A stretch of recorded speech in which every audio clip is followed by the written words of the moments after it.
જંબુસર તાલુકાના કાવી ગામમાં પવિત્ર ઈદનો તહેવાર ભાઈચારો, એકતા અને ખુશીના સંદેશ સાથે ધામધૂમથી ઉજવાયો હતો.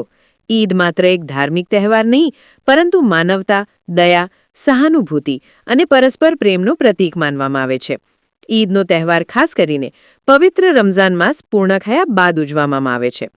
આખો મહિનો રોજા રાખ્યા બાદ મુસ્લિમ સમાજ આ દિવસને અલ્લાહની ઇબાદત, શુક્રિયાની લાગણી અને સામાજિક એકતાના પ્રતીક તરીકે ઉજવે છે.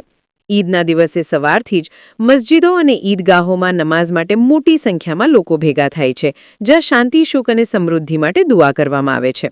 આ તહેવારનો એક મહત્વનો પાસો જકાત અને ફિતરા છે, જે ગરીબ અને જરૂરિયાતમંદ લોકોને મદદરૂપ થવા માટે આપવામાં આવે છે.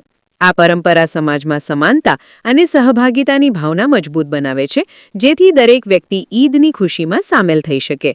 કાવી ગામમાં પણ મદ્રેસા સત્તારિયાથી નીકળેલ જુલુસ નગીના મસ્જિદ થઈ ઈદગાહ સુધી પહોંચ્યું હતું, જ્યાં ભવ્ય રીતે નમાઝ અદા કરવામાં આવી. નમાઝ બાદ સૌએ એકબીજાને ગળે મળી ઈદ મુબારક પાઠવી, જે ભાઈચારો અને એકતાનું સુંદર દૃશ્ય સર્જતું હતું.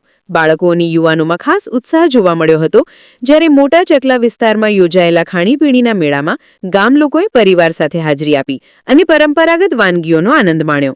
આ રીતે ઈદનો તહેવાર માત્ર આનંદ અને ઉજવણીનો જ નહીં, પરંતુ સમાજમાં પ્રેમ, સહિષ્ણુતા અને ભાઈચારો વધારવાનો એક મહત્વપૂર્ણ અવસર છે. કાવી ગામમાં ઉજવાયેલી ઈદ એ આ મૂલ્યોને જીવંત બનાવતું એક ઉત્તમ ઉદાહરણ પુરવાર થયું છે. રિપોર્ટર સરફરાઝ દિવાન, પાદરા, વડોદરા.